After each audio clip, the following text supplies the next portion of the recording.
Hello, I'm Emma-Louise Coffey and you're welcome to the Dairy Edge, the Teagasc Dairy podcast. We're bringing you the latest information, insights and opinion to improve dairy farm performance. On this week's episode, Dairy Grassland Farmer of the Year, Mike Bermingham, joins us to summarise how he manages his final grazing rotation, putting particular emphasis on carrying a high cover of grass across the winter to support high demand for grass in the spring. And Mike first gives insight into his grass and milk production to date this year. Things have gone pretty good here to date so far. We've grown about, to our last measure there yesterday, we grew 12.5 tonne. So things have, look, we had a wet spring, all right, which was difficult there in February and a bit of March. But look, we pulled the way through it, and we didn't really, the drought, we just kind of, all we had to do really was we fed about 5 kilos a meal there for 3 or 4 weeks, let's say. We didn't have to introduce any silage, so we got on all right. And after that, it kind of tipped away as normal, let's say, you know. And looking then at 12.5 tonnes, like that's a massive amount of grass, Mike. What do you expect you'll grow for the full year? I suppose will we do another 2 tonne? Will we do 2 more tonne, maybe? Probably 14.5 tonne, roughly. Maybe a small bit more. And how does that compare, Mike, to previous years?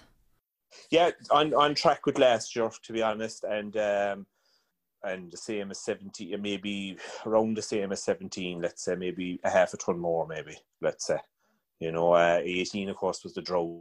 We were well back that year, but I suppose if you took the three normal years, it's about the same, to be honest. And looking back to February and March, you mentioned that, you know, it was wet on farm. How did you cope with that? Did you manage to get out to grass most days? I know that you've a lot of cows calving in February, so you'd have a high demand, Mike. Yeah, so what we did, look, the first week was, let's say we started grazing around the start of very first days of February. It was a dream up to about the 10th of February, I'd say, to be honest. Like the cows, it was brilliant. They could clean out the paddocks and they were out day and night, and sure, the weather kind of broke in after that. So what we had to do then really was we got them in and out, I suppose, as best we could, probably for 3 or 4 hours after each milking, maybe got them out, brought them back in again, and maybe after evening milking, then we'd do the same thing, let them out for 3 or 4 hours and bring them back in again. But if it was, let's say, the only time we wouldn't let them out would be if it was raining overhead when they'd be due to go out. Let's say if we're finished milking there at 9 in the morning and it was lashing rain, we'd hose them back up again those days. But if it was dry at all overhead, we'd let them out, to be honest. That's how we... And then looking to the drought, Mike, you know, a lot of people would have experienced severe drought, I suppose, particularly around the east of the country, but you weren't so badly affected. So you looked at 5 kilos of supplementation there. You know, what decided the quantity of concentrate that you put in? We were trying to match the growth with the demand, really. We were trying to feed the wedge, more or less. So what we were kind of doing, we probably only stretched out around 23 days or something. We didn't go beyond that, I don't think. And we just filled the gap with nuts, let's say. So we were lucky enough, I'd say, if the drought had lasted another week, all right, we would have been in with silage then. But we were very lucky, to be honest. It didn't. We got a bit of rain every Sunday in May, kind of, which it kind of saved us, and the drought kind of, I think we were back on track there for the end of June, July, let's say, you know. And then looking into August then, Mike, you know, there was heavy rainfall across the country. You know, did that impact on your grazing? It did a bit, to be honest, because look, we were I suppose we were just starting to we were building cover there from the start of August on, and we were going away pretty well there. We were probably on our aftergrass from our second cut was coming back into play, and we were probably grazing 1800s, and the thing with the grass was, at the time, was the dry matter was very low, let's say, so they were eating an awful lot of grass.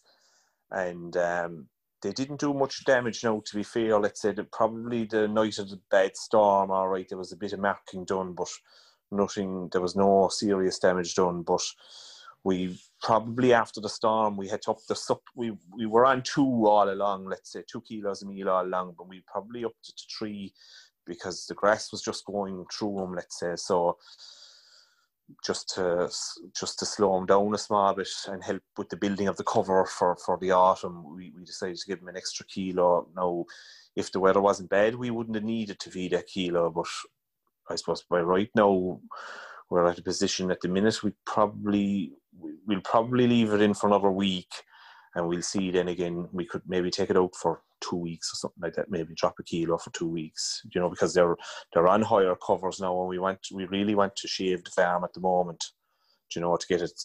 Like we've 8 rotations done to date.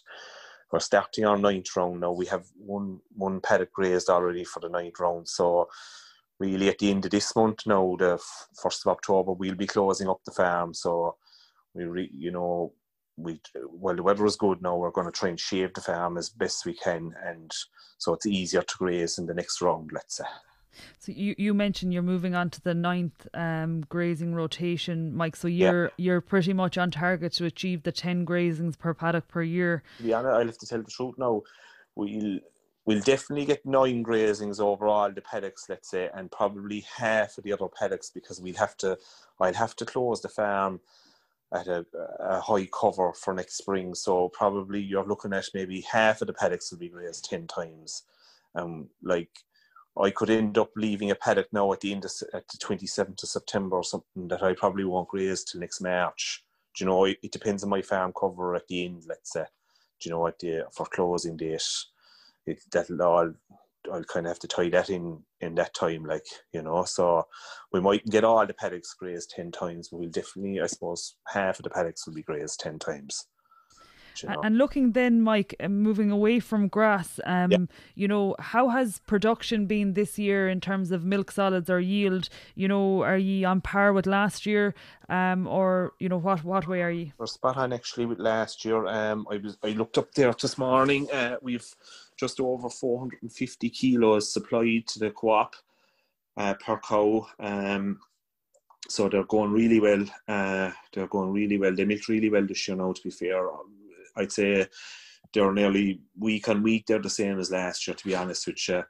The only difference, all right, we've put in extra feeding in June with the drought, and we've put in, I suppose, extra feeding in March as well, because it's so wet and cold. I suppose maybe there's 100 or 200 kilos extra supplement gone in this year, but other than that, then it's been perfect, really, to be honest. It's very easy, to be honest, but they're going well now, to be fair. We can't complain.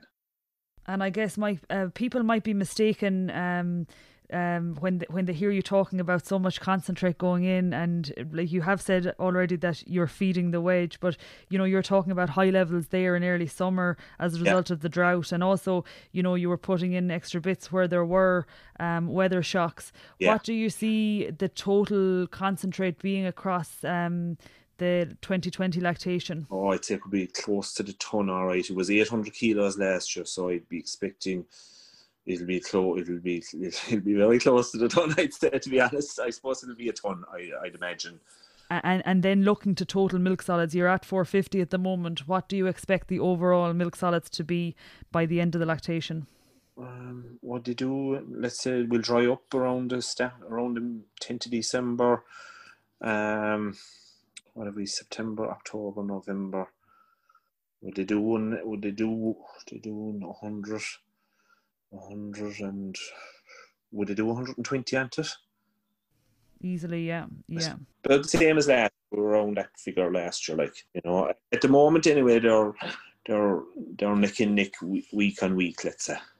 Yeah, and what is the solids today, Mike? What sort of milk solids are they doing? They're doing about 1.5, 1.6 at the minute. 1.5, 1.6. Yeah, so they'll easily do 120 between now and the end of the year. I suppose they would, Now the heifers will be dried all right early. They'll be gone out of the system, and I suppose we'll dry them up in the middle of November or the 10th of November, let's say. The first calvers will be taken out and there'll be probably culls sold around that time as well, let's say, because I'll be selling my culls around then because I'll be bringing back my heifers from the contract rear, and for nitrates and things we'll probably have to move them. So I suppose around the 560, they'll average out probably 560 that way, 570, I'd say. You know. And then looking to the current grassland situation, Mike, can you give us an idea of farm cover, rotation length, growth and demand at the moment? Yeah, no hassle. At the moment, the farm cover's at 1,043, and we've a cover per cow of 3,889. Where demand is at 45. This week, actually, I measured there now yesterday. We only grew 45 last week. I'd say maybe I'm being a bit overcautious at the moment because with the heavier covers, there might be a bit, I'd say the growth is probably closer to 50 realistically, because we're just adding a small bit to farm cover every week. We're stocked at around 2.7, and our rotation length is about 36 days at the moment, so I would expect that we'll probably put another 50 to 100 on the farm for, in the next, by the 1st of October, let's say, probably, let's say we were a bit slow on the nitrogen, around the time of the storm. We didn't go with any fertilizer with the wet weather that time. And we've all let's say we did the last of the fertilizer, we finished last Tuesday actually. So, the farm should kick on. It should kick on. I'd say we'll grow around the 50 next week and for the next 2 weeks. So I think we'll probably add another 100 to the farm before we start dropping off, let's say. And looking then to the next 2 months, we'll see out the grazing season on the majority of farms and indeed your farm. Yeah. And like you mentioned that, say while traditionally it's the last rotation would start in October, you're essentially possibly starting it in the last days of September. Yes. I suppose to start off, Mike, looking at that final grazing rotation, how did that play out on your farm in the last year or two? Yeah, well, look, I suppose Emma-Louise, we on the 1st of December, we want to close.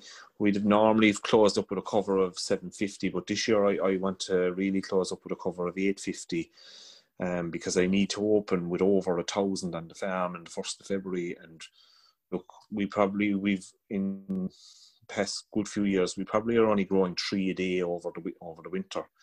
So I'm going to work back from the 1st of December really to when I'll close up the cows. So look, if I run the farm down to 700 on the 1st of November, the cows will have to come in because we'll probably grow 5 a day in November, and that'll add 150, that'll bring me up to where I need to be. So it'll all depend on how to grow. Let's say, how will I word this properly now, is, I'll have to work backwards all the time. I'll have to keep an eye on the 850, and I'll go as far as I can then to make sure I'll have 850 on the 1st of December, if that makes sense. Sorry, no. No, 100%. So, really what you're doing is your autumn grazing rotation is dictated by having a certain level of grass on the farm. Yes. On the 1st of December in order to open early. And I suppose, what is the key driver of having all that grass on the farm on the 1st of February, Mike? Well, it will just make my life easy, to be honest, because look, I don't mind housing up the cows there. Let's say normally what we've done the past couple of years is we've put them in by night from the 1st of November to about the 10th to the 15th of November. And look, I don't mind feeding the cows for November inside, because that's the only job I'll have to do that time. I can easily line the cubicles. I've plenty of time to put out the silage. I've all day to do it, let's say. But in the 1st of February, I've cows calving, and I've calves to feed, and I've all the other jobs to do. So as soon as the cow calves, really, I want to get her out, and like, at least you don't have to be cleaning cubicles and all that extra, the extra work, let's say, the extra workload, that's reduced if you can get the cows out. And it's better for the cows, and it's easier. I suppose, I know there's financial benefits, but the main benefit for me is the labour, that the cows will be outside. It's easy. All you have to do is move the twine, and sure, that's the job. Bring them in and bring them out.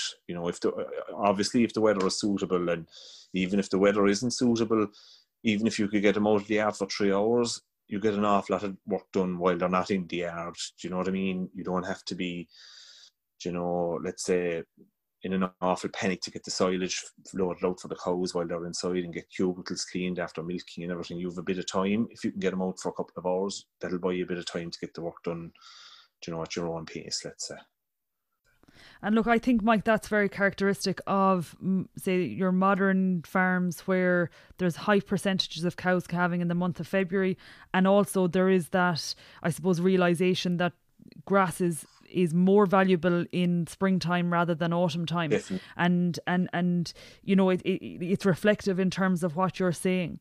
So can you take us through then what your last rotation is looking like? You're going to, I suppose you don't know when your start of your last round is going to be until the end of it, essentially, exactly. Because it's dictated by farm cover rather than ticking off every single paddock with the grazing. But say you're going to start your autumn plan and that's laid out, but what sort of percentage of the farm will you graze in the month of October? We definitely be over 70%. We'll definitely graze well over 70% in October, probably 70% of the farm in October, to be honest. And then whatever's left, it'll either be, there could be 5% that mightn't, let's say, be grazed in October, that was grazed in September, that will have to be kept for the following year. And there might only be 15% left, so you might only be grazing 1% a day, let's say, for 15 days by day or something. That's probably the way it will pan out, to be honest. We'll probably try and lock it up that way, to be honest. That we need the 850 on the 1st of December, so that's the plan there anyway, to be honest. And I guess to summarise, Mike, based on what you're saying and taking cognizance of that high demand that you have in terms of a spring grass, looking at closing the farm at 850 in the month on the 1st of December, and that may look like, if you do a farm cover on the 1st of November and the farm is at a cover of 700, that, the cows come off the farm to prioritise growing grass. Yes. You have a good knowledge of the farm growing on average 3 to 5 across the winter. Yeah. So you know what to expect on the farm come the spring. And I suppose also to highlight the importance of, doing the regular grass walk in October to keep an eye on where farm cover is at. Thank you, Mike. Yeah, no bother, Emma-Louise. That's it for this week's episode of the Dairy Edge podcast, and my thanks to Mike Bermingham for joining me on this week's show. Don't forget to rate, review and subscribe to the podcast. You can listen on Apple and Google Podcasts as well as Spotify, and for more information go to the Teagasc website at teagasc.ie. I'm Emma-Louise Coffey, and join me next time for your Dairy Edge.